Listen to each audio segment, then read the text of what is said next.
అంటే యాక్చువల్గా వెలగపూడి రామకృష్ణబాబు గారు మొదట పోటీ చేసినప్పుడు మొదటిసారి ఆయన గెలిచేటప్పుడు నేను ఇండిపెండెంట్గా బరిలో ఉన్నాను. ప్రజారాజ్యం పార్టీ నుంచి నాకు టికెట్ కన్ఫర్మ్ అయ్యి లాస్ట్ మూమెంట్లో అది క్యాన్సిల్ అయింది. మరి ఆ రోజు నేను వెలగపూడి గారికి సపోర్ట్ చేసి ఆయన గెలుపుకి 100కి 200% నా యొక్క సపోర్ట్ ఆయనకి ఇవ్వడం జరిగింది. అది బాలకృష్ణ గారి పిలుపు మేరకు మరి మొదటిసారి ఆయన గెలిపించిన తర్వాత తదుపరి 2 సార్లు కూడా ఆయన ఎమ్మెల్యేగా గెలిచారు. అయితే మీరు అడిగిన ప్రశ్నకి సమాధానం ఏంటంటే, ఈరోజు ఏ చెట్టు లేకపోతే ఆముదపు చెట్టే మహావృక్షంలా ఉంటుంది. సరే, ఆయనకి ఇప్పటివరకు తగిన క్యాండిడేట్ అపోజిషన్ లేరని నేను అనుకుంటున్నా. దాని మీద కూడా కొంతవరకు ఓటర్ల తాలూకా ఆలోచన ఎలా ఉంటుందంటే బెటర్ చూస్తారు కాబట్టి ఆయన ఈ 3 times కూడా గెలిచారని నేను అనుకుంటున్నాను. అది ఈసారి ఎంవీవీ రూపంలో వచ్చిందనుకోవచ్చా సరైన క్యాండిడేట్? ఎంవీవీ రూపంలో వచ్చింది. ప్లస్ ఇక్కడ చాలా పరిణామాలు మారాయి.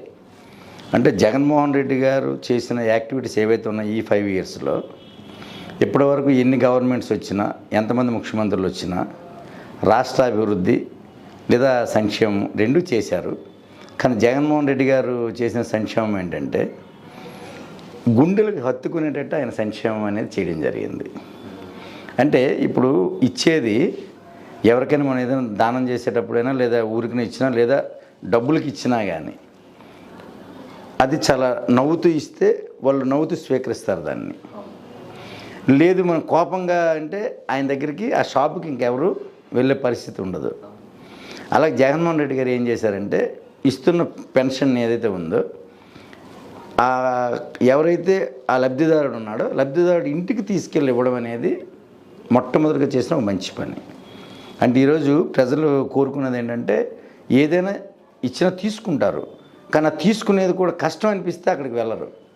కానీ జగన్మోహన్ రెడ్డి గారు వచ్చిన తర్వాత 100-200% ఫ్రీ, అంటే ఇది నిజమైన ఫ్రీ కింద ఆయన క్రియేట్ చేయగలిగారు. అంటే వాళ్ళకి ఇది మాకు వస్తుంది అనే ఒక నమ్మకం ఏర్పరచడంలో ఆయన నిష్ణాతులు. మరి ఇవన్నీ గెలిపించబోతున్నాయి సార్. 100% ఆయన చేసిన సేవా కార్యక్రమాలు ఈరోజు రూరల్ మీరు చూసుకుంటే కనుక 70% వైసీపీ సీట్స్ వస్తాయి, అందులో సమస్య అయితే లేదు. ఆంధ్రప్రదేశ్లో గత 15 రోజుల నుంచి మీరు తీసుకుంటే కనుక ఇంకా మార్పు అనేది రావడం జరిగింది. ఒరిజినల్గా ఆయన లాస్ట్ టైం 151 సీట్ వచ్చింది. ఆ 151 సీటు కాకుండా 1-2 సీట్లు పెరిగినా ఆశ్చర్యపోవాల్సిన అవసరం లేదు. అలా ఉంది సిచ్యువేషన్. విశాఖ ఈస్ట్ సంబంధించి వెలగపూడి గారి విజయానికి పరోక్షంగానో లేకపోతే ఇంకే విధంగానో మీకు కారణమయ్యారు. అలాంటిది మరి ఈసారి కూడా ఆయన్ని వ్యతిరేకంగా ఉండడానికి ప్రధాన కారణం ఏంటంటే? వెలగపూడి గారికి నేను వ్యతిరేకం కాదు, ఆయన నాకు స్నేహితుడే, వ్యతిరేకం అనేది కాదు. రాజకీయంగా వచ్చేటప్పటికు ఇందాక మీకు చెప్పాను, పిలిస్తే పలుకుతాం. అది నా పేరు పెట్టి పిలిస్తే నేను పలుకుతా. మరి తెలుగుదేశంలో ఇన్ని సంవత్సరాల నుంచి మనం సపోర్ట్ చేసినా ఏం చేసినా ఆయన కూడా మన ఇప్పుడు గుర్తించడం కానీ లేదా ఏదైనా పార్టిసిపేట్ చేయమని అడగడం కానీ ఏమీ లేదు. అలాగే మన ట్రస్ట్ యాక్టివిటీస్ అనేది పార్టీలకు అతీతంగా మనం చేసుకుంటూ వెళ్తున్నాము. ఇక వైఎస్ఆర్ పార్టీ నుంచి ఒక చిన్న పిలుపు అనేది మనకి రావడం జరిగింది. పిలిచేటప్పుడు వెళ్ళడం అనేది మానవ ధర్మం. వెళ్ళిన తర్వాత ఇక డైరెక్ట్గా నాకు జగన్మోహన్ రెడ్డి గారే నాతో మాట్లాడినప్పుడు ఆయన్ని చూసిన తర్వాత ఏ ఒక్క పర్సన్ అయినా ఆ పార్టీలోకి వెళ్ళాల్సిందే.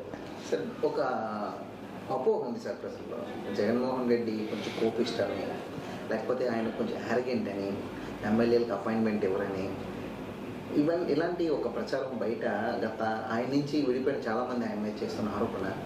మీరు దగ్గర నుంచి జగన్మోహన్ రెడ్డి గారిని ఈ మధ్య చూస్తూ ఉన్నారు కాబట్టి నిజం చెప్పండి, అవన్నీ నిజాలేనా? ఇప్పుడు ఈ మాట్లాడే వ్యక్తులు ఎవరైనా ఏ రోజైనా జగన్మోహన్ రెడ్డి గారిని కలిశారా? ఎవరు కలవలేదు. పార్టీలు కాబట్టి పార్టీ పరంగా వాళ్ళు విమర్శిస్తున్నారే తప్ప జగన్మోహన్ రెడ్డి గారిని దగ్గర నుంచి చూసిన వ్యక్తిని నేను ఊహించిన దానికంటే అసలు నాకే అర్థం కాలేదు ఆయన చూసిన వెంటనే.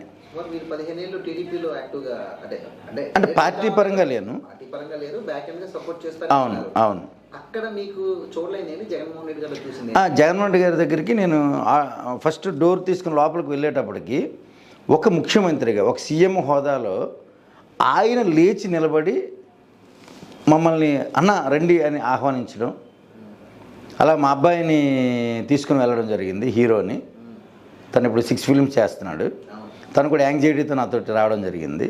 వచ్చిన వెంటనే హాయ్ ఉపేంద్ర, ఏంటన్నా ఏంటి ఎలా అవుతున్నాయి సినిమాలు అంటే, ఒక ముఖ్యమంత్రికి ఒక పార్టీ అధినేతకు అంత మనల్ని అడగాల్సిన పని అయితే లేదు. ఇక కూర్చోబెట్టి ఒక ½ అన్ అవర్ మాతో ఆయన రాజకీయం గురించి అవ్వచ్చు, పర్సనల్ ఇష్యూస్ అవ్వచ్చు అని ఎంత ఉదారంగా మాట్లాడారు. అసలు రాజశేఖర రెడ్డి గారి కుమారుడు అంటే రాజశేఖర రెడ్డి గారికి ఎంతైతే ప్రజల మీద అభిమానాలు, మాట మీద నిలబడే తత్వం ఎంతైతే ఉందో, జగన్మోహన్ రెడ్డి గారికి ఆ యొక్క హంస వచ్చిందని నేను అనుకుంటున్నా. ఎందుకంటే ఆయన చూసిన తర్వాత వీళ్ళేదో సైకో అంటారు, లేకపోతే ఇదంటారు ఇదంటారు, అసలు అనేవాళ్ళే సైకోలేమో అనేది నాకు డౌట్. ఎందుకంటే ఆయన చూసిన తర్వాత, అందుకే నేను ప్రతి ఒక్కరికి ఒకటే కోరుతున్నా, జగన్మోహన్ రెడ్డి గారికి కూడా నేను ఈ ఇంటర్వ్యూ ద్వారా నేను ఆయనకి విన్నవించుకుంటున్నా, ప్రతి ఒక్కరికి మీరు అపాయింట్మెంట్ ఇవ్వండి. మిమ్మల్ని తిట్టే వాళ్ళు వచ్చి అడిగినా మేము మీ అపాయింట్మెంట్ ఇవ్వండి. మీ గురించి అందరికీ తెలుస్తుంది, మీ మంచితనం ఏంటో తెలుస్తుంది. మీరు దూరంగా ఉంటారనో లేకపోతే ఇంకోటనో అపోహ మాత్రమే ఈ యొక్క విషయాన్ని బయటికి 10 సార్లు చెప్పినంత మాత్రాన అక్కడికి వెళ్ళి వచ్చే వ్యక్తి మాత్రం ఇది తప్పు అని అనక మానడు. ఇది సార్ ప్రధానంగా వైసీపీని ఎంచుకోవడానికి ఏదైనా కారణం ఉందా? అంటే ఈరోజు అంటే ఇక్కడ 2 ఇష్యూస్ మీకు చెప్పాలి. తెలుగుదేశం పార్టీ అనేది, అలా వైసీపీ పార్టీ అనేది 2 పార్టీలు, ప్రాంతీయ పార్టీలు. 3వ పార్టీ జనసేన. 3 పార్టీలు ఇక్కడ పోటీకి మొదటి నుంచి సంసిద్ధమయ్యాయి. మరి తెలుగుదేశం పార్టీ డైరెక్ట్ వైసీపీని అటాక్ చేస్తూ రావడం జరిగింది. మరి వైసీపీ పార్టీని అటాక్ చేసినప్పుడు నిజంగా జగన్మోహన్ రెడ్డి గారు తప్పుడు పనులే చేశారనుకుంటే, జగన్మోహన్ రెడ్డి గారు నిజంగా అసలు ప్రజల్లో లేరు అనుకుంటే, పేదలందరూ మధ్యతరగతి వాళ్ళందరూ అతను సపోర్ట్ లేదనుకుంటే తెలుగుదేశం పార్టీ ఇండివిజువల్గా రావచ్చు, ఒక రీజన్. రెండవది జనసేనను కలుపుకున్నారు, ఓకే, దీన్ని కూడా యాక్సెప్ట్ చేయొచ్చు. ఎందుకంటే ఒక బలమైన వ్యక్తిని, అంటే ముందు వాళ్ళే చెప్తున్నారు ఎదుటి వ్యక్తి బలవంతుడు, మనం సింగిల్గా వెళ్తే ఓడిపోతాం కాబట్టి ఇద్దరం వెళ్దామని చెప్పి అనుకున్నారు. ఇద్దరు బలం కూడా సరిపోదనే ఒక ఆలోచనతో 3వ వ్యక్తిని మళ్ళీ మోడీ గారిని మధ్యలో తీసుకొచ్చారు. మోడీ గారంటే నాకు అమితమైన ప్రేమ, అమితమైన అభిమానం. అసలు రియల్ ప్రైమ్ మినిస్టర్, అందులో సమస్య అయితే లేదు. అయితే ఆంధ్రప్రదేశ్కి వచ్చేటప్పటికు ఇక్కడ ఎవరైతే ఉన్నారో వాళ్ళు తగిన విధంగా ఆంధ్రప్రదేశ్ ఉన్న ప్రాబ్లమ్స్ని ఆయనకి ఎక్స్ప్లెయిన్ చేయలేకపోయారు అనేది నా ఆలోచన. మోదీ గారికి 100% ఇక్కడున్న సిచ్యువేషన్స్ అన్నీ కూడా ఓపెన్ హార్ట్తో, రాజకీయంగా కాకుండా ఓపెన్గా చెప్పేలాగా ఉంటే కనుక మోదీ గారు 100% ఆంధ్రప్రదేశ్ న్యాయం చేసేవారని నేను అనుకుంటున్నా. మరి అలాంటి న్యాయం చేసే పరిస్థితుల్లో ఆ రోజు తెలుగుదేశం పార్టీ అధికారంలో ఉంది, కేంద్రంలో బీజేపీ పార్టీ అధికారంలో ఉంది. ఇద్దరు అధికారాన్ని కూడా షేర్ చేసుకున్నారు. అక్కడ వీళ్ళ మంత్రులు ఉన్నారు, ఇక్కడ వాళ్ళ మంత్రులు ఉన్నారు. అలాంటప్పుడు ఇంకా 2 సంవత్సరాలు ఇంకా పరిపాలన చేతిలో ఉంటుండగా మోదీని విమర్శించి, నువ్వే కదా మోదీతో మాట్లాడావు, ప్రత్యేక రాష్ట్రం లేకపోతే ప్రత్యేక ప్యాకేజీకి ఒప్పుకున్నారు మీరు. ప్రత్యేక ప్యాకేజీకి ఒప్పుకుని ఆ ప్రత్యేక ప్యాకేజీ కూడా మీరు తెచ్చుకోకుండా అక్కడే వదిలేసి మళ్ళీ రాష్ట్రంలోకి వచ్చినప్పుడు ఆ రోజు జగన్మోహన్ రెడ్డి గారు మళ్ళీ ప్రత్యేక రాష్ట్రం కావాలని చెప్పి, ప్రత్యేక హోదా కావాలని చెప్పి ఆయన ధర్నా చేయడం, ఎక్కడికక్కడ ఆయన అన్ని యాక్టివిటీస్ చేయడం చూసి మళ్ళీ మళ్ళీ జనాలందరూ ఉద్యమాలు జరగడం, ఇవన్నీ చూసి మీరేం చేశారు, వెంటనే ప్లేట్ మార్చి ఏం చేశారు, మోదీ గారిని మీరే 2 కుండలు పట్టుకున్నారు, ఇటు మట్టి ఇటు నీళ్ళు అని చెప్పారు. మరి పవన్ కళ్యాణ్ గారు అయితే 2 పాచిపోయిన లడ్డూలు అని చెప్పారు. మరి మీ ఇద్దరు చెప్పిన మీరు ఆ రోజు ఏం చేశారు, పార్టీ నుంచి బయటకు వచ్చేశారు, ఎన్డీఏ నుంచి కూటమి నుంచి బయటకు వచ్చేశారు. బయటకు వచ్చేసినప్పుడు 6 సంవత్సరాలు అయింది బయటకు వచ్చేసి. మీరు ఆ యొక్క ఎఫెక్ట్తోనే మీరు ఓడిపోయారో గెలిచారో పక్కన పెడితే కనుక ఈ యొక్క 6 సంవత్సరాల్లో కేంద్రం నుంచి ఈ రాష్ట్రానికి ఏం జరిగిందని ఏం మళ్ళీ మీరు మంచి చూశారని మళ్ళీ మీరు బీజేపీతో వెళ్తున్నారు అనేది నాలాంటి చాలామంది కొన్ని లక్షల మంది కొన్ని కోట్ల మందికి ఆ ప్రశ్నగానే మిగిలిపోయింది. సమాధానం దొరకని ప్రశ్న అంతేనా సార్? అంతేనండి. ఎందుకంటే అంటే ఒక వ్యక్తి మంచిగా పరిపాలిస్తున్నాడు. ఈరోజు జగన్మోహన్ రెడ్డి గారు 5 లక్షల కోట్లు అప్పు చేస్తారు, 3 లక్షల కోట్లు అప్పు చేస్తారు, 2 లక్షల కోట్లు అప్పు చేస్తారు అంటున్నారు. అప్పు చేయకుండా ఆంధ్రప్రదేశ్ ఎప్పుడు ఉందండి? కాకపోతే ఒకరు ఎక్కువ చేశారు, ఒకరు తక్కువ చేశారు, అంతే కదా. ప్లస్ రాజధాని విషయంకి వచ్చేటప్పటికి జగన్మోహన్ రెడ్డి గారు 3 రాజధానులు అని చెప్పారు. ఆయన ఏంటంటే దూరపు ఆలోచనతో 3 రాజధానులు అన్నారు. ఏంటో దూరపు ఆలోచన అంటే ఎప్పుడు కూడా భాషా ప్రయుక్త రాష్ట్రాలు వచ్చాయి. భాషా ప్రయుక్త రాష్ట్రాలు కాస్త జనాభా ప్రాతిపదికన రాష్ట్రాలు విడగొట్టారు. జార్ఖండ్ అవ్వచ్చు, బీహార్ అవ్వచ్చు, ఇలాగా అలా ఛత్తీస్గఢ్ అవ్వచ్చు, ఒరిస్సా అవ్వచ్చు, ఇలా విడగొట్టారు రాష్ట్రాలని. విడగొట్టిన తర్వాత ఆంధ్రప్రదేశ్ని కూడా ఏం చేశారు? 2 రాష్ట్రాల కింద విడగొట్టారు, తెలంగాణ అండ్ ఆంధ్రప్రదేశ్. రేపు ఆంధ్రప్రదేశ్లో 3 భాషలు ఉన్నాయి, 3 యాసలు, భాషలు కాదు 3 యాసలు ఉన్నాయి. తెలంగాణ వేరు, ఉత్తరాంధ్ర వేరు, కోస్తా వేరు. ఇది రాయలసీమ, తెలంగాణ, ఇది కోస్తా, ఉత్తరాంధ్ర 3 లాంగ్వేజ్ యాస వేరు. రేపొద్దున ఈ యాస అనేది భాషా ప్రయుక్త రాష్ట్రం కింద మారితే ఒకవేళ ప్రాబ్లం వస్తే మా యాస మాట్లాడుకుని ఇప్పుడు శ్రీకాకుళం వాళ్ళు ఎక్కడికైనా వెళ్ళారనుకోండి, సరదాగా సినిమాల్లో ఏం వస్తున్నాయండి, మా విజయనగరం శ్రీకాకుళం జిల్లా తాలూకా యాస లాంగ్వేజ్ని పెట్టి సినిమాలు కామెడీ చేస్తున్నారు. అంటే ఇక్కడది ఇంకొక ప్లేస్కి వెళ్ళేటప్పటికి అది జోక్గానే ఉంటుంది. అలా రాయలసీమ వాళ్ళు మా దగ్గరికి వచ్చినప్పటికి అది జోక్గానే ఉంటుంది. కాబట్టి ఒక్కొక్క సినిమాలో తీసినప్పుడు ఒక్కొక్క యాసని వాళ్ళు దాన్ని జోకీగా తీసుకోవడం జరుగుతుంది. మరి రేపొద్దున జనాభా పెరుగుతున్న కొలది రాష్ట్రాలు ఎలాగూ విడిపోవాలి, అది తప్పదు. కాబట్టి జగన్మోహన్ రెడ్డి గారు ఏం చేశారు? 3 రాష్ట్రాలు ముందుగానే రాయలసీమలో ఒకటి, కోస్తాలో ఒకటి, ఉత్తరాంధ్రలో విశాఖపట్నం. ఇది కాకుండా ఇంకొక విషయం మీద కూడా ఆయన ఈ స్టెప్ తీసుకోవడం జరిగింది. మరి చంద్రబాబు నాయుడు గారు చాలా విజనరీ లీడర్, అందరూ మరి ప్రపంచవ్యాప్తంగా అతన్ని అలాగే అంటారు. ఆయన కూడా చేసే పనులు కొన్ని మంచిదే, అందులో ఎవరు కూడా మంచి అడ్మినిస్ట్రేటర్, అందులో సమస్య అయితే లేదు. కానీ విజనరీ లీడర్ అనేటప్పుడు ఒక రాష్ట్రం అతని చేతిలో పెట్టినప్పుడు రాజధాని అమరావతి అన్న తర్వాత 5 సంవత్సరాల్లో అమరావతిలో కొన్ని బిల్డింగులు మాత్రమే కట్టారు. ల్యాండ్ ఎక్విజిషన్ కన్నా టైం పట్టవచ్చు, కాదనలేదు. కానీ ఆ రోజు ఆయన కానీ కేంద్రంతో సఖ్యతగా ఉండి కేంద్రం నుంచి నిధులు తీసుకొచ్చి కేంద్రం తాలూకా ఇన్స్టిట్యూట్స్ ఎక్కడ స్టార్ట్ అయ్యాయండి? అమరావతిలో ఎక్కడ స్టార్ట్ అవ్వలేదు. మరి దాని యొక్క ఆలోచనతో జగన్మోహన్ రెడ్డి గారు ఏమన్నారు? అక్కడ రాజధాని తీసేస్తామని చెప్పలా. అక్కడ పరిపాలనా రాజధాని అనేది విశాఖపట్నం, అసెంబ్లీ ఇవన్నీ కూడా శాసన రాజధాని అమరావతి, జ్యుడిషియల్ కర్నూలులో పెడదామని చెప్పి ప్లాన్ చేశారు. ఇందులో తప్పే ఉంది? ఉత్తరాంధ్రవాసిగా విశాఖ రాజధాని ఒప్పుకున్నట్టే. ఎవరు? నేనా?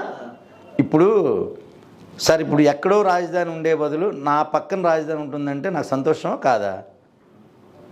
ఏదైనా మన దీని ప్రభావం ఎలక్షన్ ఉండబోతుందా సార్? ఖచ్చితంగా. ఇప్పుడు జగన్మోహన్ రెడ్డి గారు ఒకటే చెప్తున్నారు, నేను మీకు మంచి చేశానంటేనే నాకు ఓటు వేయండి, నేను మంచి చేయకపోతే నాకు ఓటు వేయొద్దని ఆయనే చెప్తున్నారు. ఇప్పుడు ఆయనే చెప్తున్నారు, నేను కూడా అదే చెప్తున్నా. మంచి చేశారు అనుకుంటేనే జగన్మోహన్ రెడ్డి గారిని గెలిపించండి, మంచి చేయలేదు అనుకుంటే లేదు. ఇప్పుడు నాలాంటి తటస్థులు ఈరోజు వైఎస్ఆర్సీపీ పార్టీలోకి వచ్చామంటే అర్థం ఏంటండి? ఆయన మంచి చేశారు, ఫ్యూచర్లో చేస్తారు. ఇప్పుడు మేనిఫెస్టో అనేది వాగ్దానాలు వేరు, మేనిఫెస్టో వేరండి. వాగ్దానాలు అనేవి కొన్ని నెరవేరితే కొన్ని నెరవేరవు. కానీ మేనిఫెస్టో అనేది పవిత్ర గ్రంథం ఆ పార్టీకి. ఆ మేనిఫెస్టోని 100కి 100% చేశారా లేదనేది ప్రజలు కానీ మేధావులు కానీ గుర్తించాలని నా మనవి. సార్, ఇప్పుడు మీలాంటి తత్వస్తులు కానివ్వండి, కొంతమంది సింపథైజర్లు అంటే నేను ఫాలోవర్స్ కానీ సింపథైజర్లు అంటే, ఎందుకంటే మీరు పార్టీలో యాక్టివ్గా లేరు. ఆ పార్టీ అంటే చంద్రబాబు విజన్ కావచ్చు, టీడీపీ పార్టీ మీద అభిమానం కావచ్చు. కొంచెం సింపథైజర్లు అందరూ కూడా పార్టీని వీడుతున్నారంటే అర్థమైంది సార్, టీడీపీ సీన్ అయిపోతుంది అనుకోవచ్చా? ఏంటి, ఎలా చూడాలని? అంటే ఎప్పుడు కూడా నేను దీనికి వ్యతిరేకిని. ఏ పార్టీ సీన్ అయిపోతుంది, సీన్ అవ్వలేదని నేను అదైతే నేను ఒప్పుకోను. కానీ ప్రజలకు ఎవరు మేలు చేస్తే, ప్రజలకు ఎవరు అనుసంధానం అయితే వాళ్ళు మాత్రం పర్మనెంట్గా ఉంటారు. ఇందులో సమస్య లేదు. ఎప్పుడు కూడా తెలుగుదేశం పార్టీ మీరు చూడండి, గెలిచిన తర్వాత రెండోసారి గెలవాల. ఒక్కసారి ఎన్టీ రామారావు గారి తర్వాత వెంటనే ఎలక్షన్ వచ్చింది కాబట్టి అప్పుడు జరిగిందేమో. కానీ తరువాత పార్టీ అనేది ఆంధ్రప్రదేశ్లో ఒక పార్టీ తన అధికారం 5 సంవత్సరాలు అయిన తర్వాత రెండోసారి గెలవాల. మరి ఇది జగన్మోహన్ రెడ్డి గారికి సాధ్యం అనుకుంటున్నాను నేను. ఎందుకంటే ఈరోజు ఉద్యోగాలు అంటారు. 5,000 అయినా 10,000 అయినా 20,000 అయినా కష్టపడితే డబ్బు ఇచ్చేది ఉద్యోగం. నిరుద్యోగ భృతి అంటారు. నిరుద్యోగ భృతి అంటే ఏంటి అర్థం? అంటే మనమే స్టూడెంట్స్ని, వాళ్ళని ఎడ్యుకేటెడ్స్ని, ఆ జాబుల గురించి ఎదురు చూస్తున్న వాళ్ళని మనమే వాళ్ళని డిగ్రీ చేసేస్తున్నాం. నిరుద్యోగి నువ్వు, నీకు నేను డబ్బులు ఫ్రీగా ఇస్తున్నాను, ఇది కాదు ఈ రాష్ట్రానికి కావాల్సింది, ఈ రాష్ట్రం ఉన్న యువతకి ఇది కాదు కావాల్సింది. ఈ యువతకు కావాల్సింది ఏంటంటే డిగ్నిటీ. ఆ డిగ్నిటీ ఎక్కడి నుంచి వస్తుంది? జాబ్ వల్ల వస్తుంది. ఏ పనైనా చేయడానికి రెడీ ఎవరైనా. ఆత్మాభిమానం ఉన్న ఏ ఒక్క వ్యక్తి అయినా కానీ తను ఏం చేస్తాడు, కష్టపడి రూపాయి తెచ్చుకోవాలనుకుంటాడు తప్ప ఎవరో ఊరికి ఇస్తే మాత్రం తీసుకునే పరిస్థితి లేదు. ఇక నిన్నటి వరకు స్టిల్ ఈ రోజు వరకు, లేకపోతే రేపు ఎలక్షన్ వచ్చినంత వరకు వాళ్ళు ఏం మాట్లాడుతున్నారు చెప్పండి? జగన్మోహన్ రెడ్డి గారు ఉచితాలు ఇస్తున్నారు కాబట్టి రాష్ట్ర ఖజానా ఖాళీ అయిపోయింది అన్నారు. సరే, మరి మీరు ఇప్పుడు మేనిఫెస్టోలో ఏం చెప్పారు? 6 పథకాలని చెప్పి ఏం చేస్తున్నారు? అని డబుల్ చేస్తున్నారు. మీకు ఎక్కడి నుంచి డబ్బులు వస్తాయని అడుగుతున్నాను నేను. ఇప్పుడు జగన్మోహన్ రెడ్డి గారు ఇవన్నీ పథకాలు ఇవ్వడం వల్ల జగన్మోహన్ రెడ్డి గారు మరి అప్పులు చేశారని చెప్పి మీరు అంటున్నారు కదా. మరి అలాంటి జగన్మోహన్ రెడ్డి గారు అప్పులు చేసినప్పుడు మరి మీరు దీనికి డబ్బులు ఇస్తామని చెప్పినప్పుడు అంటున్నారు. మరి ఈ కార్యక్రమాలకు డబ్బులు మీరు అప్పు చేయరా? ఎక్కడి నుంచి వస్తాయి ఈ డబ్బులన్నీ కూడా? అదొక్కసారి ప్రజలందరూ, మేధావులందరూ మీరు ఆలోచించండి. కానీ ఏం చెప్తారు సార్, వైసీపీ పార్టీ కంఫర్ట్గా ఉందా? మీ ప్రజలకి దగ్గరగా ఉందా సార్? మనసుల్లో ఉందా వైసీపీ పార్టీ, జగన్ గారు? మీరు ఒక 100 మెంబర్స్ని కానీ మీరు ఇంటర్వ్యూ చేస్తే అందులో 80% జగన్ గారు కావాలని అంటున్నారండి. సిటీలో కూడా గత 15 రోజుల నుంచి మొత్తం సీన్ రివర్స్ అయింది. సిద్ధం సభలు అనుకోవచ్చు, లేదా ఆయన నిజాయితీగా చెప్పే మాట అనుకోవచ్చు. ఎందుకంటే జగన్మోహన్ రెడ్డి గారి తల వాయిస్ మారింది. మీరు ఒకసారి గ్రహించండి. నేను మీకంటూ మేలు చేస్తే నాకు ఓటు వేయండి, నేను మీకు మంచి చెయ్యలేదు అనుకుంటే నాకు ఓటు వేయొద్దు అని ఎవరు చెప్పగలరండి? చేసే వ్యక్తి మాత్రమే చెప్పగలరు. 100-100% అండి. 100-100% అండి. ఎందుకంటే చేసే పనిని చెప్పడం అనేది గట్స్. ఆ గట్స్ ఉండాలి ప్రతి ఒక్కరికి. చేయకపోతే ఆ పనిని మనం చెప్పలేం.